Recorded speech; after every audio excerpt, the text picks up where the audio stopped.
तो ये addition subtraction देखा था। अभी स्वाध्याय 3 में अपन फ्रैक्शंस का एडिशन सब्ट्रैक्शन देखेंगे। फ्रैक्शन मतलब क्या, कुछ तो भी अपॉन कुछ तो भी, इनका अगर एडिशन हो रहा है, जैसे 5/3 प्लस 1/2, इनका एडिशन हो रहा है तो कैसे होगा। तो आसान देखते हैं। सबसे पहले अगर इनके डिनोमिनेटर सेम रहेंगे तो उनका एडिशन कैसे करना। सबसे पहले चेक करना जिन चीजों को अपन को ऐड या फिर सब्ट्रैक्ट करना है उनका डिनोमिनेटर सेम है क्या। ये 3 है, ये भी 3 है, 3 और 3 डिनोमिनेटर सेम है। जैसे ही पता चला डिनोमिनेटर सेम है वैसे उसको कॉमन लेना। याद रहे यहाँ पर 3 + 3 6 नहीं करना, 3 और 3 को कॉमन लेना है और 3 ही रखना और ऊपर के न्यूमरेटर्स की एडिशन सब्ट्रैक्शन जो कुछ भी है वो करना। तो ये बनेगा 5 + 1/3 मतलब 6/3। 5 + 1 6/3 + 3 6 ऐसा नहीं होगा। 5 + 1 6 अपॉन, अगर इन दोनों का डिनोमिनेटर 3 सेम है तो कॉमन डिनोमिनेटर वही रहेगा 6/3। फिर आगे चल के अगर ये रिड्यूस होता है तो ठीक, नहीं तो नहीं होगा। वही अगर बीच में साइन माइनस होता तो 5/3 - 1/3। हमें देखना है डिनोमिनेटर सेम है क्या। अगर डिनोमिनेटर सेम है तो वैसा का वैसा डिनोमिनेटर लिखना और न्यूमरेटर को सब्ट्रैक्ट करना। 5 - 1 4/3। 4/3 आगे सॉल्व नहीं होता तो वही अपना आंसर रहेगा। तो अगर डिनोमिनेटर सेम है तो कोई दिक्कत की बात नहीं है, सिर्फ ऊपर का एडिशन सब्ट्रैक्शन हमें करना है। अब अगर डिनोमिनेटर सेम नहीं है लेकिन उनके मल्टीपल सेम, जैसे 5/6 है और 1/3 है, तो डिनोमिनेटर को हमें देखना है। डिनोमिनेटर सबसे इंपॉर्टेंट है। 6 और 3 ये दोनों 6 के टेबल में आते हैं। 3 2 जा 6 और 6 1 जा 6। तो अगर ऐसा हमें समझ रहा है कि 6 और 3 दोनों किसी एक नंबर के टेबल में आते हैं तो मतलब उन दोनों का एलसीएम तक अगर हम पहुंच रहे तो इसको सॉल्व कर देंगे। दो मेथड है।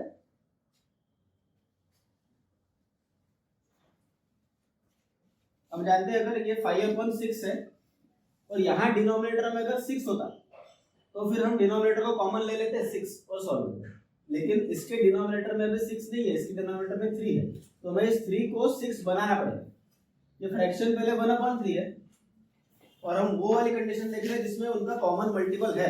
3 और 6 का मल्टीपल कॉमन है तो 3 को हमें कुछ तो भी करके 6 बनाना पड़ेगा। 3 6 कैसे बनेगा, उसको 2 से अगर मल्टीप्लाई करेंगे तो 3 2 जा बना 6। तो ऊपर वाले 1 को भी 2 से मल्टीप्लाई करना होगा, क्योंकि नीचे अगर 2 से मल्टीप्लाई किया ऊपर नहीं किया तो बैलेंस नहीं बनेगा। अगर बैलेंस बनना चाहिए ऐसा हम चाहते हैं तो ऊपर नीचे दोनों तरफ हमें 2 से मल्टीप्लाई करना पड़ेगा। 5/6 वैसे ही है, ऊपर 1 × 2 बना 2, नीचे 3 × 2 बना 6। अभी इन दोनों का डिनोमिनेटर सेम आ गया। डिनोमिनेटर सेम आ गया तो उसको कॉमन डिनोमिनेटर लेके ऊपर के न्यूमरेटर्स को जो भी प्लस माइनस करना है वह करके 3/6 ये अपना आंसर रहेगा। आगे चल के रिड्यूस होकर 1/2 होगा, लेकिन 3/6 तक हमें कम से कम पहुंचना है। तो अगर कॉमन डिनोमिनेटर हो सकता है उनका किसी चीज को किसी चीज से मल्टीप्लाई करके, तो उसको मल्टीप्लाई करके डिनोमिनेटर को कॉमन बनाना। एक और एग्जांपल देखते हैं इसका। 2-3 तरीके से सॉल्व होता है। अभी अपन ये एक प्रकार देख रहे हैं। 1/4 प्लस 7/12। तो 4 के टेबल में कहीं ना कहीं 12 आता है, 12 के टेबल में भी 12 आता है। इसका मतलब इन दोनों का एलसीएम 12 है। तो हम अगर इसके डिनोमिनेटर को 12 ही रहने दें और ये 1/4 को 12 बनाए, कैसे बन सकता है। 4 का 12 अगर इसे 3 से मल्टीप्लाई करेंगे तो ये 12 बनेगा, लेकिन नीचे मल्टीप्लाई किया तो ऊपर भी मल्टीप्लाई करना पड़ता है। तो नीचे किया ऊपर भी किया तो ऊपर बना 3 × 1 ये हुआ 3, 3 × 4 ये हुआ 12, 3/12 प्लस 7/12। अब इन दोनों का डिनोमिनेटर सेम आ गया, उन दोनों के डिनोमिनेटर को कॉमन लिया 12 और ऊपर वालों को ऐड किया 7 + 3 10/12। फिर इसको रिड्यूस होगा, उसके बारे में बाद में देखेंगे। लेकिन अगर ये इस तरीके से हो रहा है तो हम उसको एक टेबल में ला सकते हैं। अब अगर नहीं हो रहा है, दोनों के डिनोमिनेटर अलग अलग है जो किसी के भी टेबल में नहीं आ रहा है, जैसे 5/3 - 2/5। इसका डिनोमिनेटर 3 है पहले का, दूसरे का 5 है। 3 और 5 दोनों किसी के भी टेबल में नहीं आ रहे। 3 के टेबल में कहीं भी 5 नहीं आ रहा, 5 के टेबल में कहीं भी 3 नहीं आ रहा। तो इनका एलसीएम सोचना, लेकिन चूंकि एलसीएम भी पढ़ाया नहीं है इसलिए क्या करना, 5/3 को 5/3 लिखना, 2/5 को 2/5 लिखना। इनका एलसीएम 15 आता है, लेकिन एलसीएम अपन को नहीं पता है, तो इसके पहले के डिनोमिनेटर को दूसरे के डिनोमिनेटर से मल्टीप्लाई करना। पहले का डिनोमिनेटर 3 था, उसको दूसरे के डिनोमिनेटर 5 से मल्टीप्लाई किया। अब नीचे किया तो ऊपर लिखना पड़ेगा, और दूसरे के डिनोमिनेटर को पहले के डिनोमिनेटर से मल्टीप्लाई करना। दूसरे के डिनोमिनेटर 5 था, पहले के डिनोमिनेटर 3, 5 को 3 से मल्टीप्लाई किया, नीचे किया तो ऊपर भी करना पड़ा। ऐसा हमने क्यों किया? क्योंकि 3 5 15 ही होता है और 5 3 भी 15 ही होता है। इस स्टेप में अपने डिनोमिनेटर सेम आ जाएंगे, और एक बार डिनोमिनेटर सेम आ गए फिर अपन ऊपर वालों को ऐड सब्ट्रैक्ट कर सकते हैं। 5 5 25, 2 3 6। अब डिनोमिनेटर सेम आ गए तो उसको कॉमन लेना, 15 माइनस 15 नहीं करना, उसे कॉमन लेना, और ये बनेगा 25 माइनस 6। अब 25 में से 6 माइनस करेंगे तो जो आंसर आएगा 19/15। ये और रिड्यूस नहीं होता है तो इतना ही रहेगा। तो ये आखिरी प्रकार की अनकॉमन अगर डिनोमिनेटर्स है तो कैसे करना। ये पूरी होगी एक मेथड डिनोमिनेटर को सेम करने की। ये मेथड में अपन ने डिनोमिनेटर को सेम किया, उसको प्रॉपर किसी चीज से मल्टीप्लाई करके। अगर वो पहले से सेम थे तो उसको डायरेक्टली सॉल्व किया, सेम नहीं थे और किसी एक नंबर को मल्टीप्लाई करने से सेम हो रहे थे तो उस एक नंबर को मल्टीप्लाई किया, दोनों को मल्टीप्लाई करने की जरूरत पड़ी तो दोनों को मल्टीप्लाई किया। ये फ्रैक्शन के एडिशन और सब्ट्रैक्शन का पहली मेथड हुई। दूसरी मेथड भी है और आमतौर पर दूसरी मेथड ज्यादा इजी है। एक बात तो पक्की कि दूसरे मेथड में भी अगर सेम डिनोमिनेटर रहा तो जैसे पहले किया वैसे ही करना, लेकिन अगर इन दोनों में से कुछ रहा तो बिना सोचे समझे, जैसे 2/4 माइनस 8/12 इस तरीके से कुछ क्वेश्चन है तो हमें ये डायग्राम ध्यान में रखनी है। ये क्रॉस और नीचे से स्माइल, क्रॉस और स्माइल, इसको बटरफ्लाई मेथड बोलते हैं, जो भी बोलते हैं। ये इस प्रॉब्लम के बीच में लगाना, क्रॉस और स्माइल। मतलब क्या? अब जो जो चीजें जिस भी डंडी के साथ जड़ी हुई है, जिस भी लाइन के साथ या कर्व के साथ जुड़ी हुई है, उनको हमें मल्टीप्लाई करना है। तो 2 और 12 जुड़ा है और शुरुआत हमेशा इस वाले पोजीशन से करना है, इस पोजीशन से। तो 2 और 12 जुड़ा हुआ है तो ऊपर में होगा 2 मल्टीप्लाइड बाय 12। तो यहाँ बीच में जो भी पहले साइन था माइनस, और फिर ये दोनों डंडी जुड़ी हुई है 4 और 8 तो उनका मल्टीप्लिकेशन, और डिनोमिनेटर में 4 और 12 जुड़े हुए हैं, ये जो कर्व है तो डिनोमिनेटर में 4 मल्टीप्लाइड बाय 12। अब इसे सॉल्व करना, 2 into 12 मतलब 12 into 2 24 minus 4 into 8 4 8 32 upon 12 into 4 48। अब ये हुआ 24 माइनस 32 अपॉन 48। इसका जो भी आंसर आता है, जैसे अपने पहले स्वाध्याय में किया था प्लस माइनस सब्ट्रैक्शन, तो 24 और 32 का पहले सब्ट्रैक्शन करना पड़ेगा, साइन बढ़ेगी। 8 आया आंसर, 8 आया, साइन बढ़ेगी। 24 32 में से 32 बढ़ा है, उसकी साइन माइनस, इसलिए अपने आंसर की साइन रहेगी माइनस। तो माइनस 8/48। लेकिन रिड्यूस आंसर नहीं है, इसको और रिड्यूस कर सकते हैं। 8 के टेबल में 48 आता है, 2 से डिवाइड होता है, कैसे करते हैं वो सब करते हुए रिड्यूस करेंगे। रिड्यूस उनके ऊपर आगे के स्वाध्याय में देखेंगे। फिलहाल इसको इस तरीके से क्रॉस मल्टीप्लाई और नीचे का ये एक स्माइली समान कर्व, तो इसको बटरफ्लाई मेथड बोलेंगे। इससे हम कोई भी क्वेश्चन सॉल्व कर सकते हैं, उसका डिनोमिनेटर सेम रहे या ना रहे, वो एक टेबल में आता हो, उसका एलसीएम हो ना हो। जैसे 1/3 माइनस 5/7, इसमें कोई भी नंबर किसी के भी टेबल में 3 और 7 में से नहीं आ रहा है, उनका एलसीएम 21 है, लेकिन उसके लिए अपन प्रयत्न नहीं करेंगे, हम इन्हें क्रॉस मल्टीप्लाई और नीचे से कर्व इस मेथड से करेंगे, बटरफ्लाई मेथड से। शुरुआत इस पोजीशन से करेंगे। 1 7 के साथ जुड़ा है तो 1 into 7, बीच की साइन है माइनस 3, 5 के साथ जुड़ा है तो 3 into 5, और नीचे डिनोमिनेटर के नीचे 3 into 7, ये बनेगा 7 माइनस 15 अपॉन 21। अब इसे देखना है प्लस माइनस क्या होता है, subtraction, plus minus subtraction, sign बढ़ेगा, पहले सब्ट्रैक्शन करेंगे, इसका आंसर 8 है, और साइन बढ़ेगा तो माइनस, माइनस 8/21। तो कॉमन मल्टीपल हो या ना हो डिनोमिनेटर में, हम क्रॉस मल्टीप्लाई और ये नीचे का कर्व इस बटरफ्लाई मेथड से कर सकते हैं। ये मेथड 2 हो गई। पहली मेथड में अपन ने देखा कि डिनोमिनेटर को सेम करना, अगर 1/3 है तो यहाँ पे 2/12 है, तो डिनोमिनेटर को हमें सेम करना है। तो कैसे सेम करेंगे, इसको 4 से मल्टीप्लाई करके, इसको भी 4 से मल्टीप्लाई करके, तो डिनोमिनेटर सेम हो गया। ऊपर वाले न्यूमरेटर को प्लस माइनस जो भी करना है वो करना, डिनोमिनेटर को कॉमन रखना, वही रखना।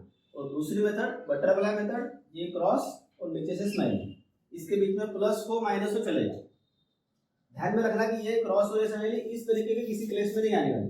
1/3x = 4 अगर है, 4/8 अगर है, तो ऐसे में ये क्रॉस मल्टीप्लिकेशन और स्माइली नहीं देना, ऐसे में सिर्फ क्रॉस मल्टीप्लाई करना है, उसी को क्रॉस मल्टीप्लिकेशन कहते हैं। ये जो है ये बटरफ्लाई मेथड, बीच में इक्वल टू है तो ये नहीं कर सकते, ये इक्वेशन हो जाएगा। हमें इसका आंसर निकालना है 1/3 माइनस 5/7 क्या होता है, इसका जब हमें आंसर निकालना है तो ये टेक्निक से करना है। अगर 1/3 x इज इक्वल टू 4/8 समान कुछ है और हमें x की वैल्यू निकालनी है तो सिर्फ क्रॉस मल्टीप्लाई करना है, उसमें नीचे का ये ऐसा नहीं करना है, उसके बारे में बाद में देखेंगे। लेकिन फिलहाल यहाँ बीच में इक्वल टू रहा तो उसके लिए नहीं है, प्लस और माइनस इन दो ऑपरेशंस के लिए ये। अभी अगला फ्रैक्शन की एडिशन सब्ट्रैक्शन हो गया, अभी फ्रैक्शन का मल्टीप्लिकेशन और डिवीजन। फ्रैक्शन की मल्टीप्लिकेशन डिवीजन और आसान है, मल्टीप्लिकेशन या डिवीजन। सबसे पहले फ्रैक्शन का मल्टीप्लिकेशन देखेंगे। अगर दो फ्रैक्शन दिए 1/3 मल्टीप्लाइड बाय 7/4 तो इसमें हमें ज्यादा कुछ भी सोचना नहीं है, पहले का न्यूमरेटर मल्टीप्लाइड बाय दूसरे का न्यूमरेटर, मतलब बनेगा 1 × 7, एकदम स्ट्रेट मल्टीप्लाई करना, और नीचे भी पहले का डिनोमिनेटर मल्टीप्लाइड बाय दूसरे का डिनोमिनेटर 3 × 4, तो आंसर आएगा 1 × 7 7 अपॉन 3 × 4 12। इसमें कुछ ज्यादा सोचना समझना नहीं है, स्ट्रेट मल्टीप्लाई करना, पहले का न्यूमरेटर पहले के दूसरे के न्यूमरेटर के साथ अपॉन पहले का डिनोमिनेटर दूसरे के डिनोमिनेटर के साथ। साइन भी होंगी फिर भी कुछ नहीं होता, -5/12 मल्टीप्लाइड बाय 7/-3, तो पहले का न्यूमरेटर दूसरे के न्यूमरेटर के साथ अपॉन पहले का डिनोमिनेटर दूसरे के डिनोमिनेटर के साथ और मल्टीप्लाई करना, माइनस, ये माइनस और प्लस, माइनस प्लस माइनस। अब यहाँ साइन बढ़ेगी नहीं क्योंकि मल्टीप्लाई हो रहा है, तो माइनस प्लस सब्ट्रैक्शन साइन बढ़ेगी बोला था जब ऐड हो रहे थे, सब्ट्रैक्ट हो रहे थे। यहाँ मल्टीप्लाई हो रहा है इसलिए मल्टीप्लिकेशन के टेबल में सिर्फ माइनस प्लस माइनस इतना ही है, साइन बड़े छोटे की नहीं, माइनस प्लस है तो साइन माइनस ही रहेगी, और 5 7 35 अपॉन, अब ये प्लस है 12 और 3 माइनस है तो प्लस माइनस माइनस, इसमें भी साइन का कुछ नहीं, प्लस माइनस माइनस रहेगा, और 12 3 36। अब ये भी फाइनल आंसर नहीं है क्योंकि यहाँ पे भी दो जगह पे साइन माइनस माइनस, अब डिवीजन में भी माइनस माइनस प्लस होता है, इसलिए इसका आंसर रहेगा प्लस 35/36। फिर ये प्लस नहीं लिखा फिर भी चलेगा। तो ये नॉर्मल सा मल्टीप्लिकेशन, स्ट्रेट मल्टीप्लाई करना। और आखिरी टॉपिक आज का इसका फ्रैक्शंस का डिवीजन। फ्रैक्शन का डिवीजन में भी हम पहले उस फ्रैक्शन को मल्टीप्लिकेशन में लाएंगे, जैसे 1/3 डिवाइडेड बाय 4/7। तो एक बात ध्यान में रखना है, जो डिवाइडेड बाय की साइन है इसका हमें कुछ भी करना नहीं आता, तो हमें उस डिवाइडेड बाय की साइन को बदलना पड़ेगा और उसको चेंज करके लिखना पड़ेगा मल्टीप्लिकेशन की साइन। और अगर डिवीजन का मल्टीप्लिकेशन क्या है, रिवर्स ऑपरेशन, तो 4/7 का भी उल्टा करना पड़ेगा, रेसिप्रोकल लेना पड़ेगा। 4/7 डिवीजन के समय था, वो डिवीजन के साइन मल्टीप्लिकेशन हो गई, तो यहाँ आएगा 7/4। तो ये स्टेप इंपॉर्टेंट है। डिवीजन जब भी हमें किसी का करना है तो डिवीजन नहीं करना, मल्टीप्लिकेशन ही करना, लेकिन डिवीजन का साइन उल्टा कर देना और आगे जो कुछ भी लिखा था उसको भी उसका रेसिप्रोकल लेना। 4/7 का रेसिप्रोकल आएगा 7/4, तो ये बनेगा 1 × 7 अपॉन 3 × 4, मतलब 7/12। इस तरीके से इसका आंसर आएगा 7/12। किसी भी फ्रैक्शन में अगर डिनोमिनेटर में कुछ नहीं है, 7/3, अगर 5 के डिनोमिनेटर में कुछ नहीं है, इसका मतलब बाय डिफॉल्ट 5 के डिनोमिनेटर में 1 है। एडिशन सब्ट्रैक्शन करते समय भी कुछ नहीं है, इसका मतलब उसके डिनोमिनेटर में 1 है। ये हो गया 5/1 डिवाइडेड बाय का किया मल्टीप्लाइड बाय, और 7/3 का किया 3/7। तो ऊपर हुआ न्यूमरेटर में न्यूमरेटर 5 × 3 अपॉन 1 × 7 15/7। ये हो गया फ्रैक्शन का डिवीजन। इसमें भी अगर साइन होती यहाँ पे तो -5 × 3 होगा -15। तो साइन का जो स्वाध्याय 2 में लिखा था प्लस माइनस माइनस ही होता है, बड़े छोटे का कुछ भेदभाव नहीं, इस तरीके से वो साइन वहां पर लगेगी। अब अगर ये एक फ्रैक्शन, एक कांस्टेंट नंबर और एक फ्रैक्शन दोनों मिलके आते हैं तो उसका मतलब क्या है, 1.5 ऐसा जब बोला जाता है उसको पढ़ेंगे ऐसे 1.5, ऐड मतलब एडिशन, 1.5। तो ये जो लिखा है डेढ़, जिसको बोलते हैं 1.5, वो डेढ़ 1 + 1/2 है। ये जो लिखा है 2.25, 1 इंटीजर 3/4 मतलब 2.25, वो 1 + 3/4। इसको सॉल्व कैसे करना है, किसी भी तरीके से कर सकते हैं। इसके डिनोमिनेटर में 1 ले लेना, कुछ नहीं है इसका मतलब उसके डिनोमिनेटर में 1 है, और फिर ये क्रॉस मल्टीप्लाई और नीचे का कर्व मतलब बटरफ्लाई मेथड, 1 × 2 + 1 × 1 अपॉन 1 × 2। ये और भी अलग मेथड से होता है, लेकिन कुछ तो भी एक पक्का करने के लिए अपन इसी मेथड से करेंगे। 1 2 जा 2 प्लस 1 1 जा 1 अपॉन 2, इसका आंसर आया 3 अपॉन 2। मतलब 1.5 का दूसरा मतलब है 3 अपॉन 2। इसको अपन कर भी सकते हैं चेक। 3 अपॉन 2 को डिवाइड करके देखा तो आया 1.5, तो डिवाइड करके देखेंगे 3 अपॉन 2 ऐसे 3 डिवाइडेड बाय 2, तो आंसर आएगा 1.5। और इसका भी मतलब 1.5 ही है, 1.5, 1 और हाफ मतलब 0.5, तो उनकी एडिशन करेंगे तो 1.5। तो एक साधा इंटीजर -3 प्लस 4/7, इस तरीके से दूसरा फ्रैक्शन, इनका एडिशन सब्ट्रैक्शन मल्टीप्लिकेशन डिवीजन जैसे पहले बताया वैसे होगा, बस इसके डिनोमिनेटर में हमने 1 खुद से ऐड करना, बाय डिफॉल्ट उसके डिनोमिनेटर में 1 है। तो ये हो गया फ्रैक्शन के एडिशन सब्ट्रैक्शन मल्टीप्लिकेशन डिवीजन। ये बहुत ज्यादा इंपॉर्टेंट टॉपिक है।